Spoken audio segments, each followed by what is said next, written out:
اس کے اندر زبردست موعظہ ہے،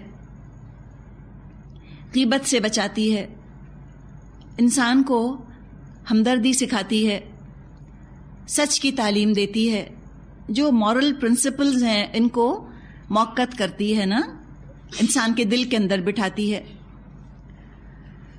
اور شفاء لما فی الصدور بھی ہے. کوئی کمپلیکسز ہیں، کوئی احساس کمتری ہے، کوئی غصہ ہے، کوئی نفرت ہے، کوئی ایسی چیز جیسے ابھی ہم نے بات کی، کسی کو غیبت کی عادت ہے یا بدگمانی کی عادت ہے، یا کوئی اور اس کو حسد کا مرض اس کو ہو گیا ہے، تو شفاء لما فی الصدور بھی ہے.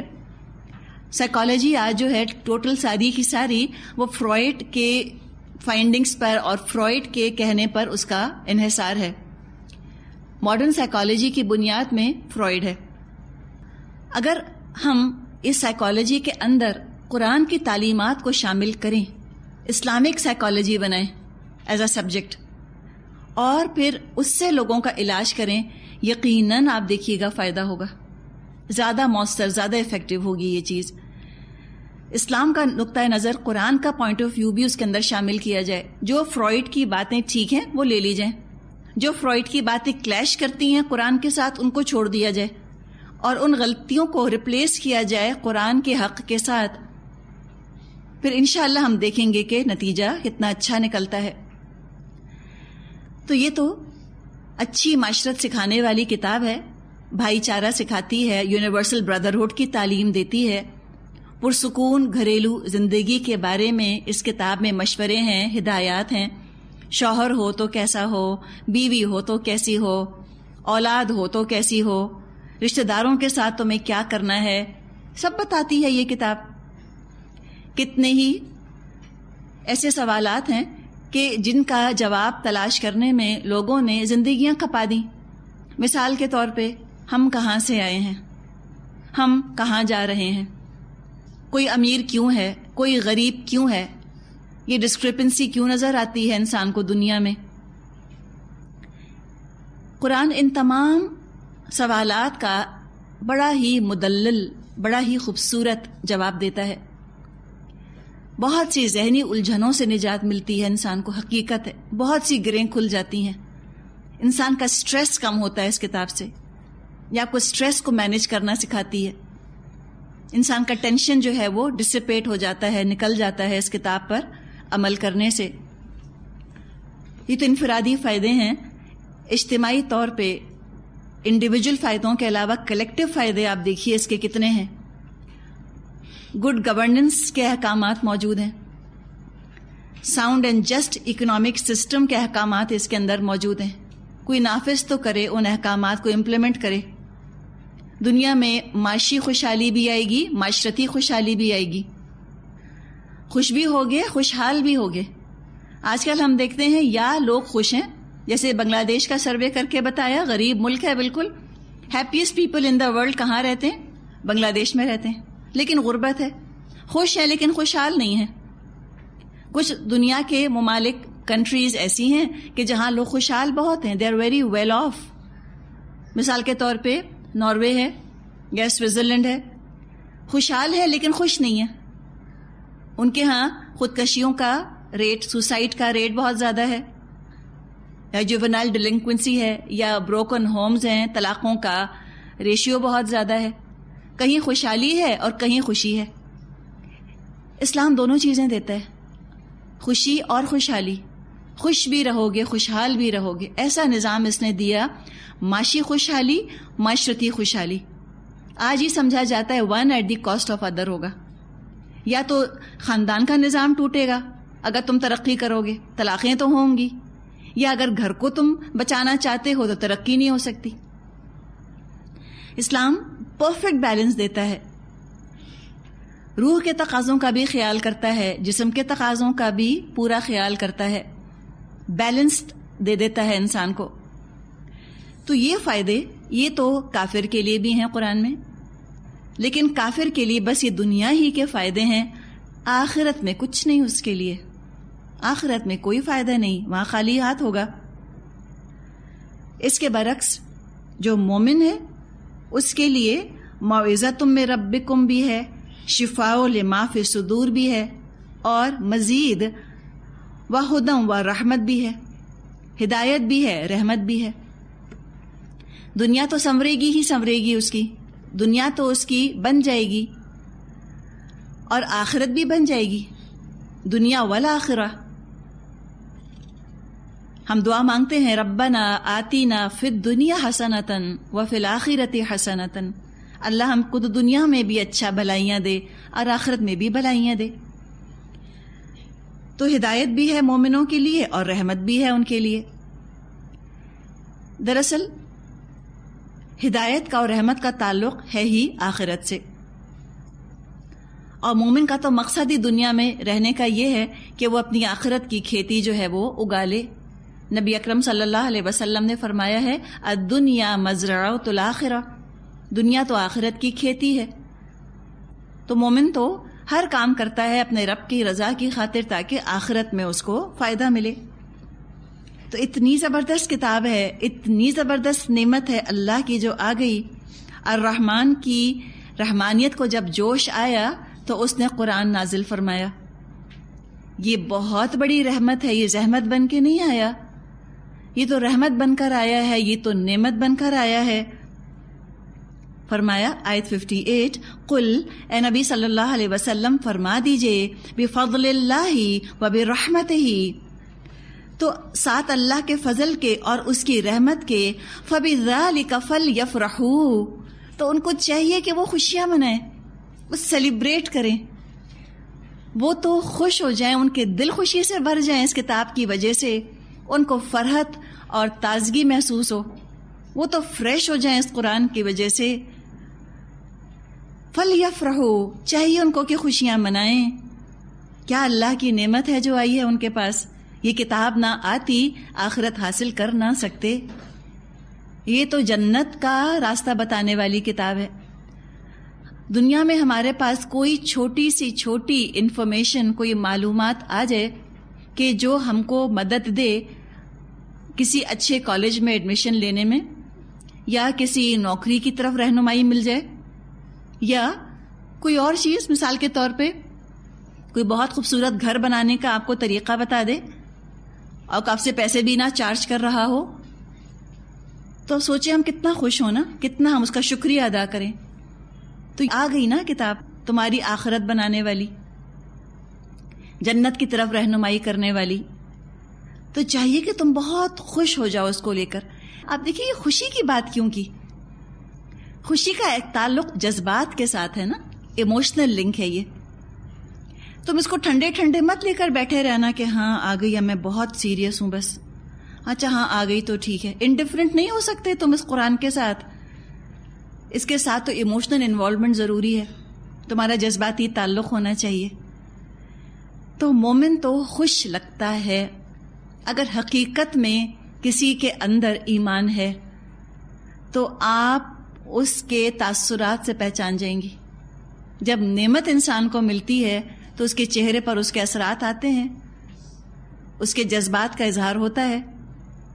تو جو واقعی قرآن کو یہ سب کچھ سمجھے جو آیت 57 میں بتا دیا گیا، کیسے ہو سکتا ہے کہ وہ خوش نہ ہو؟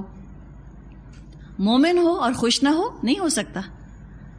مومن کی تو خوشی، اس کا اطمینان چھلک رہا ہوتا ہے، اس کی شکل کے اوپر ٹرینکولیٹی ہوتی ہے، سکینت طاری ہوتی ہے مومن کے اوپر، چھوٹی چھوٹی چیزوں کے اندر اپسیٹ نہیں ہوتا، پریشان نہیں ہوتا، اس لیے کہ اس کے دل کی دنیا اتنی خوش، اتنی مطمئن ہے، اندر ایمان بھرا ہے، اوپر سے جو ہوتا ہے ہو۔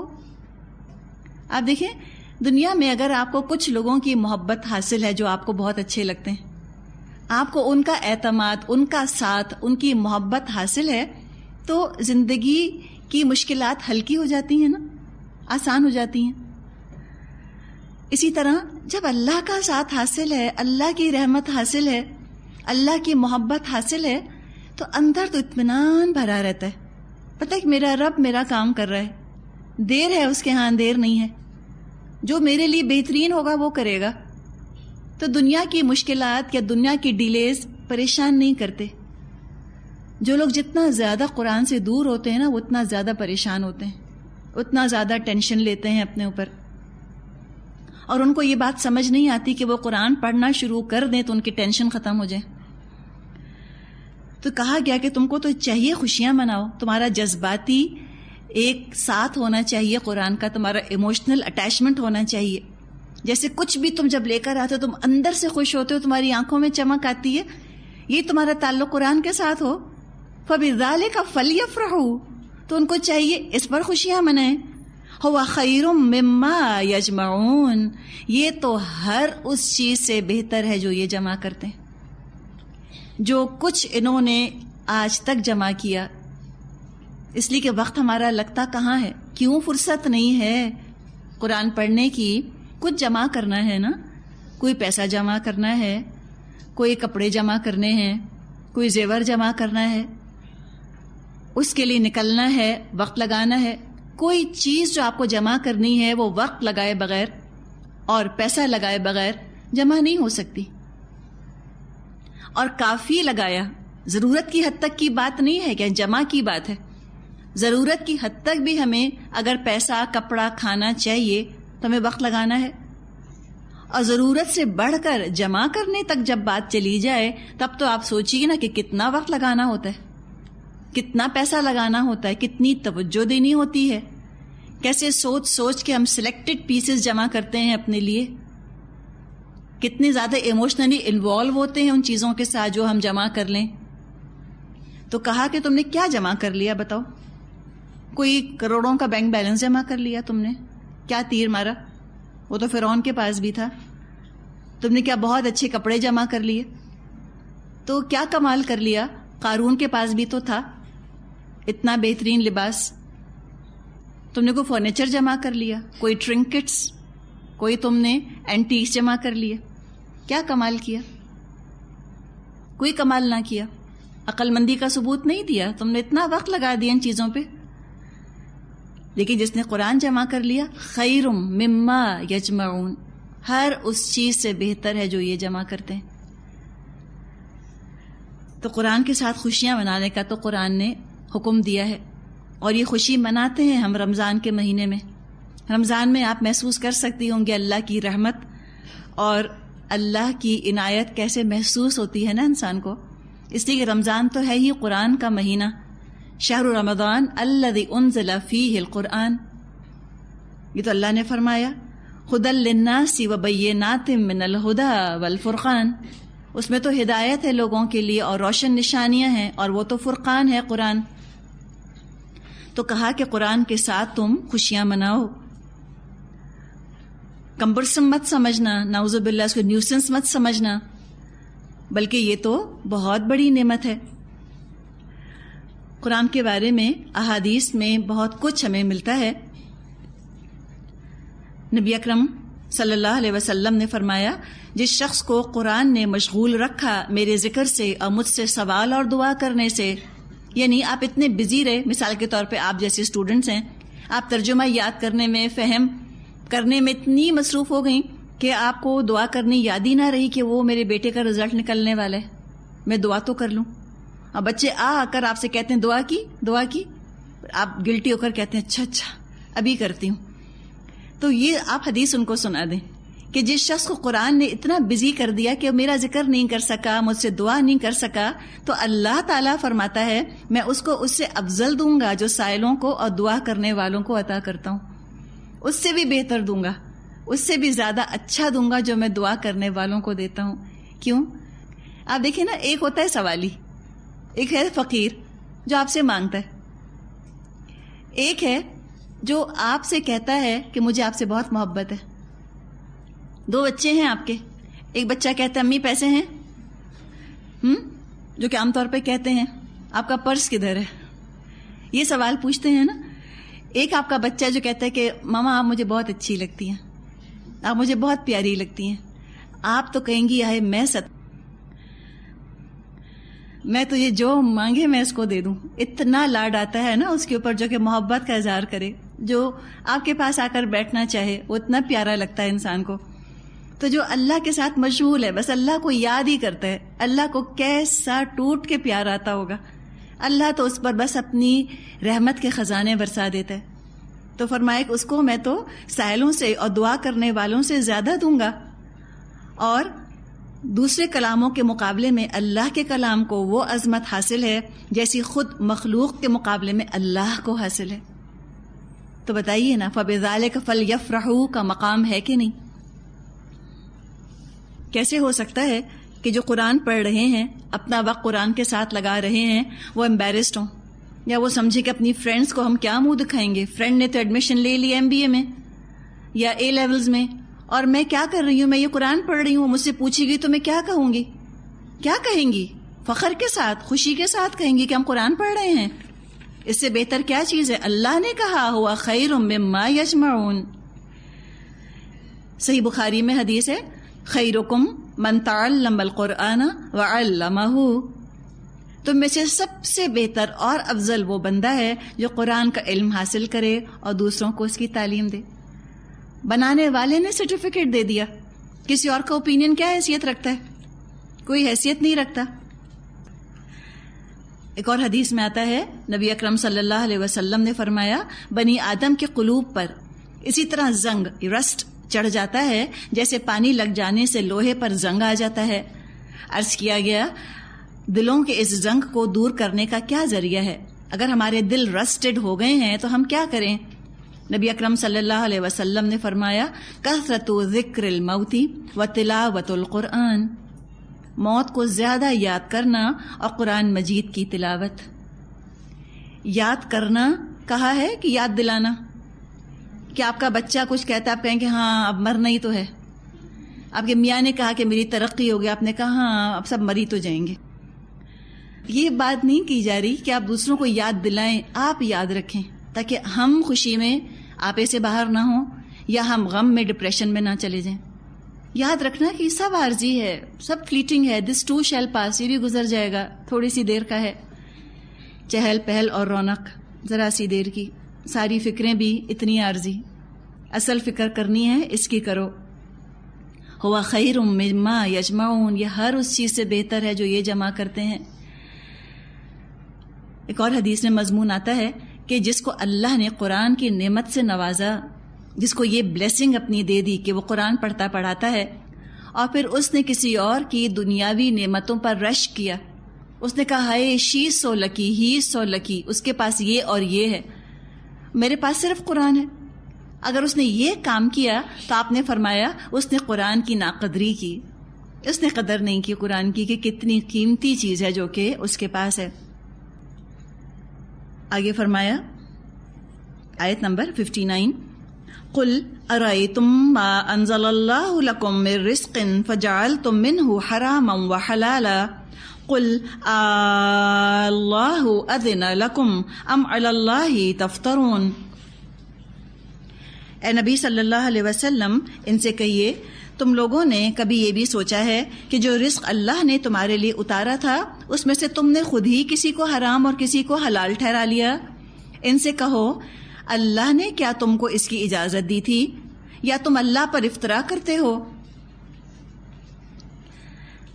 یعنی جو کچھ اللہ نے عطا کیا اس میں سے اگر تم آگے پیچھے کرتے ہو، تم چیزوں کی اہمیت کو اپنی مرضی سے گھٹاتے بڑھاتے ہو، کسی کو اپنے لیے حلال کر لیتے ہو، کسی چیز کو اپنے لیے حرام کر لیتے ہو، تو دراصل اس طرح تو تم اپنی زندگی خود مشکل میں ڈالو گے۔ اللہ کا کیا بگڑتا ہے؟ سب کچھ تو اللہ نے بنایا۔ اللہ کو کوئی سور سے پک سے دشمنی نہیں کہ اس کو اللہ نے حرام کر دیا تمہارے لیے۔ اللہ کو بکری سے کوئی خاص ایکسٹرا محبت نہیں کہ اللہ نے بکری کا گوشت تمہارے لیے حلال کر دیا۔ سب اللہ نے بنایا، سور بھی اللہ نے بنایا، اللہ کی مخلوق ہے، بکری اللہ نے بنائی، اللہ کی مخلوق ہے، انگور اللہ نے بنائے، انگور کا رس تمہارے لیے حلال ہے، انگور کی شراب حلال نہیں۔ انگور بنایا ہوا تو اللہ کا ہے، تو اللہ کا نفع نقصان نہیں ہے، حرام اور حلال میں تمہارا فائدہ ہے، تم فائدہ حاصل کرو گے اگر تم ان کی پابندی کرو گے۔ تو جو اللہ نے دیا، رزق، سسٹیننس، اور اس کے اندر جو اللہ کی عطا ہے، رشتہ دار بھی اللہ کی عطا ہیں، اللہ نے دیے ہیں، کھانا ہے، پینا ہے، وقت ہے، ہر چیز اللہ نے دی ہے۔ تو اللہ کی دی ہوئی چیزوں میں اپنی مرضی سے انسان لیجسلیشن نہیں کر سکتا، اپنی مرضی سے احکامات میں رد و بدل نہیں کر سکتا. جس طرح حرام کو حلال کر لینا بہت بڑا گناہ ہے، اسی طرح حلال کو حرام کر لینا بھی بڑا گناہ ہے. اور لوگوں نے نیکی کا غلط تصور قائم کر لیا. بعض نے سوچا شادی نہ کرنا بہت بڑی نیکی ہے. کوئی نیکی نہیں، کیوں حرام کیا شادی کو اپنے اوپر؟ اللہ نے حلال کیا ہے اس کو تمہارے لیے. اسی طرح کسی کو یہ خیال آئے کہ ہم تو اب قرآن پڑھتے ہیں، دین کا کام کرتے ہیں، ہم تو اللہ والے ہو گئے ہیں، تو جو اللہ والے ہوتے ہیں وہ تو رشتہ داروں کا حق ادا ہی نہیں کرتے. تو اس کو شان بے نیازی سمجھنا ہے کہ اپنی خاص ایک اہمیت کہ ہم بہت مصروف ہیں، ہمارے پاس ٹائم نہیں کہ ہم ان کے پاس بیٹھیں یا ان کا کوئی کام کریں. اور یہ سوچنا کہ ہم تو بس صرف اللہ سے محبت کرنے والے ہیں، ہمیں کسی کی کوئی پرواہ نہیں. یہ کہاں سے آیا طریقہ؟ یہ اللہ کے رسول کا طریقہ تو نہیں. آپ نے کبھی اپنے رشتہ داروں کو نگلیکٹ نہیں کیا. آپ کی بیویوں نے کبھی شکایت نہیں کی کہ آپ کے پاس تو ہمارے لیے وقت ہی نہیں ہے. یہ کبھی نہ ہوا. یہ کوئی نیکی نہیں ہے رشتہ داروں کو ان کا حق نہ دینا. اللہ نے کہا ہے رحمی رشتوں کا خیال رکھو، وذی القربیٰ، اور قریبی رشتہ داروں کا خیال کرو. تو اللہ نے جو بھی ہدایات دی ہیں وہ تو پوری کی پوری امپلیمنٹ ہونی چاہیے، کوئی پک اینڈ چوز نہیں ہے اس کے اندر. تو کوئی اللہ کے نام پر اس طرح کی جھوٹ نہ گھڑے کہ اللہ نے کہا ہے کہ تم فلاں کا حق مت ادا کرو، یا اللہ کے احکامات میں وہ آگے پیچھے کچھ کرے. فرمایا آیت نمبر 60 وَمَا ظَنُّ الَّذِينَ يَفْتَرُونَ عَلَى اللَّهِ الْكَذِبَ يَوْمَ الْقِيَامَةِ إِنَّ اللَّهَ لَذُو فَضْلٍ عَلَى النَّاسِ وَلَكِنَّ أَكْثَرَهُمْ لَا يَشْكُرُونَ. ان کا کیا گمان ہے قیامت کے روز ان کے ساتھ کیا معاملہ ہوگا؟ اللہ تو لوگوں پر مہربانی کی نظر رکھتا ہے، لیکن اکثر انسان ایسے ہیں جو کہ شکر ادا نہیں کرتے. یعنی اس طرح انسان اللہ کا نام لے کر اور اپنے نفس کی خواہشات پوری نہ کرے کہ خود کاہلی ہے، خود حق ادا نہیں کرنا کسی کا، خود حرام کی طرف رجحان ہے، تو کہہ دے کہ ہاں اللہ نے کہا ہے کہ ایسے کرو. اللہ تو پھر حساب لے گا قیامت کے دن، سخت پکڑ ہو سکتی ہے. لیکن ابھی مہلت دی ہے اللہ نے، زندگی دی ہے، اس مہلت سے انسان فائدہ اٹھائے، شکر گزار ہو جائے. آیت 61 وَمَا تَكُونُ فِي شَأْنٍ وَمَا تَتْلُو مِنْهُ مِنْ قُرْآنٍ وَلَا تَعْمَلُونَ مِنْ عَمَلٍ إِلَّا كُنَّا عَلَيْكُمْ شُهُودًا إِذْ تُفِيضُونَ فِيهِ وَمَا يَعْزُبُ عَنْ رَبِّكَ مِنْ مِثْقَالِ ذَرَّةٍ فِي الْأَرْضِ وَلَا فِي السَّمَاءِ وَلَا أَصْغَرَ مِنْ ذَلِكَ وَلَا أَكْبَرَ إِلَّا فِي كِتَابٍ مُبِينٍ. اے نبی صلی اللہ علیہ وسلم، آپ جس حال میں بھی ہوتے ہیں اور قرآن میں سے جو کچھ بھی سناتے ہیں، اور لوگوں تم بھی جو کچھ کرتے ہو، اس سب کے دوران میں ہم تم کو دیکھتے رہتے ہیں. کوئی ذرہ برابر چیز آسمان اور زمین میں ایسی نہیں، نہ چھوٹی نہ بڑی، جو تیرے رب کی نظر سے پوشیدہ ہو اور ایک صاف دفتر میں لکھی ہوئی نہ ہو. یہاں پر بڑی تسلی ہے جو کہ دی جا رہی ہے ان لوگوں کو جو قرآن کو زندگی کا مقصد بنا لیں، اس کا پڑھنا، اس کا پڑھانا، عمل کرنا اور دوسروں تک پہنچانا، یہ جن کا مقصد بن جائے تو ان کے لیے خوشخبری ہے یہاں پر. جیسے کہ نبی اکرم صلی اللہ علیہ وسلم اور آپ کے مبارک ساتھی تھے کہ اللہ ہر تمہاری ایفرٹ سے، اللہ ہر تمہارے کام سے واقف ہے. تم کبھی بددل مت ہونا. جس کے بھروسے پر کام کر رہے ہو، جس کا پیغام پہنچانے کی جد و جہد کر رہے ہو، وہ تمہارا محافظ ہے، نگہبان ہے. تو یہ آیت انسان کو مایوسی سے یا ڈر سے بچا لیتی ہے. شیطان تو آ کر انسانوں کو اکسانے کی کوشش کرتا ہے. وہ تو چاہتا ہے کسی طرح اس کام کی اہمیت کم کر دے، انسان کو بددل کر دے، مایوس کر دے. خاص طور پہ آپ یہ کانٹیکسٹ دیکھیے سورہ یونس کا کہ جب یہ آیات نازل ہوئیں، 10 سال سے مکے میں جد و جہد ہو رہی تھی اسلام پھیلانے کی، لیکن نتیجہ کیا تھا؟ کوئی بڑی کامیابی تو نہیں تھی. نو تھمپنگ سکسیس. مشکل سے 140 یا 150 لوگ ایمان لائے تھے اب تک. جہاد کرتے کرتے حالانکہ 10 سال سے زیادہ کا عرصہ گزر چکا تھا نبی اکرم صلی اللہ علیہ وسلم کو. نہ صرف لوگ مان نہیں رہے تھے بلکہ مخالفت میں شدت آتی جا رہی تھی، پرسیکیوشن زیادہ ہوتا چلا جا رہا تھا. تو آپ سوچئے کہ مسلسل مخالفت برداشت کرنا، اپوزیشن کو فیس کرنا اور اپنے سٹینڈ پر قائم رہنا، خود ڈٹے رہنا آسان کام نہیں ہے. انسان پریشر میں آ جاتا ہے، لیکن مسلمان نہ آئے، نبی اکرم صلی اللہ علیہ وسلم کسی کے پریشر میں نہ آئے. تو مخالفت برداشت کر رہے ہیں، ثابت قدم ہیں، اور ساتھ ساتھ اخلاق کا دامن بھی ہاتھ سے نہ چھوٹنے پائے. بدتمیزی نہیں ہو سکتی، گالی کے جواب میں گالی نہیں دے سکتے، حوصلے پست بھی نہیں ہونے دینے، اپنی ہمت بھی قابو میں رکھنی ہے، ہمت اعلیٰ رکھنی ہے، موریلز ہائی رکھنے ہیں، اور تھکنا بھی نہیں ہے. ابھی تو بڑا طویل سفر ہے. تو آپ یہ سوچیں اپنے اوپر ان کیفیات کو رکھ کے کہ کوئی کامیابی نہیں مل رہی، مخالفت بڑھتی چلی جا رہی ہے، اور اخلاق بھی ہمیں اپنا بلند رکھنا ہے. بعض دفعہ انسان کی ہمت جواب دینے لگتی ہے، انسان کا حوصلہ پست ہونے لگتا ہے، انسان تھکنے لگتا ہے نا، سوچتا ہے کہ مجھ سے نہیں ہوتا، اب بس اب مجھے میرے حال پہ چھوڑ دیں، بس مجھے میرے حال پہ چھوڑ دیں کہ میں خود ہی اپنی نماز پڑھ لوں، میں اپنی عبادت کر لوں، کوئی مجھ سے بات نہ کرے اب. لیکن ایسی اگر کیفیت ہو تو پھر آپ دیکھیں یہ آیات ایک نیا جذبہ دے دیتی ہیں نا، ری انفورسمنٹ آ جاتی ہے اللہ کی طرف سے، بڑی زبردست حوصلہ افزائی ہے، انکریجمنٹ ہے اس کے اندر کہ کیا غم ہے جو ساری خدائی ہے مخالف، کافی ہے جو ایک خدا میرے لیے ہے. اللہ دیکھ رہا ہے، وہ تمہارا مددگار ہے، وہ تمہاری پشت پناہی کر رہا ہے. کوئی کتنی بھی تم کو دھمکیاں دے وہ تمہیں کچھ نقصان پہنچا ہی نہیں سکتا، کوئی تمہیں نقصان نہیں دے سکتا. اللہ تمہارا حمایتی ہے، مددگار ہے، اسے تم کو اکیلا نہیں چھوڑا.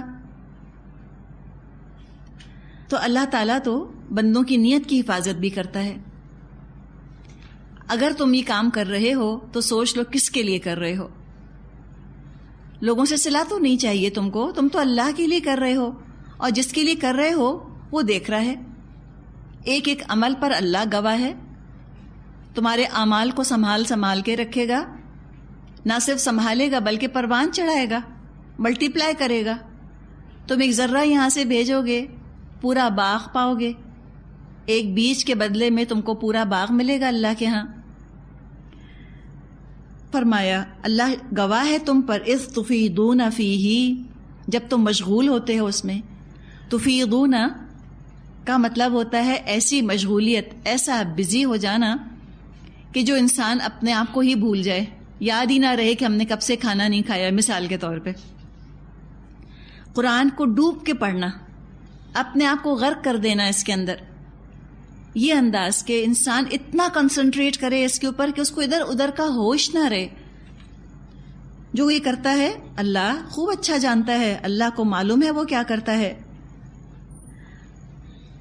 آگے فرمایا آیت نمبر 62 سے 64، الا آگاہ ہو جاؤ، ان اولیاء اللہ لا خوف علیہم ولا هم يحزنون الذین آمنوا وکانوا یتقون لهم البشرى فی الحیاۃ الدنیا وفی الآخرہ لا تبدیل لکلمات اللہ ذلک هو الفوز العظیم. آگاہ ہو جاؤ، جو اللہ کے دوست ہیں، جو ایمان لائے اور جنہوں نے تقوی کا رویہ اختیار کیا، ان کے لیے کسی خوف اور رنج کا موقع نہیں. دنیا اور آخرت دونوں زندگیوں میں ان کے لیے بشارت ہی بشارت ہے. اللہ کی باتیں بدل نہیں سکتی، یہی بڑی کامیابی ہے. اولیاء اللہ کا ذکر آ رہا ہے. ہمیں تو تصور یہ آتا ہے کہ ولی اللہ کوئی خاص ہی لوگ ہوتے ہیں، شاید یہ نبوت کی طرح اللہ کی طرف سے کوئی چیز دی جاتی ہے، اور انسان خود نہیں کما سکتا اپنے لیے یہ مقام ولی اللہ کا. یہ انسان کو خیال آتا ہے جیسے کوئی شخص چاہے نبی بننا بن نہیں سکتا، وہ تو اللہ ہی خود چوز کر لیتا ہے کس کو نبی بنانا ہے۔ بالکل اسی طرح بعض لوگوں کو خیال آتا ہے کہ ولی اللہ بھی خود نہیں بن سکتے، وہ تو اللہ ہی کسی پر یہ آنر بیسٹو کر دیتا ہے، کسی پر اللہ تعالیٰ یہ چیز اتار دیتا ہے، اس کو نواز دیتا ہے۔ یہ ہمارا تصور ہے۔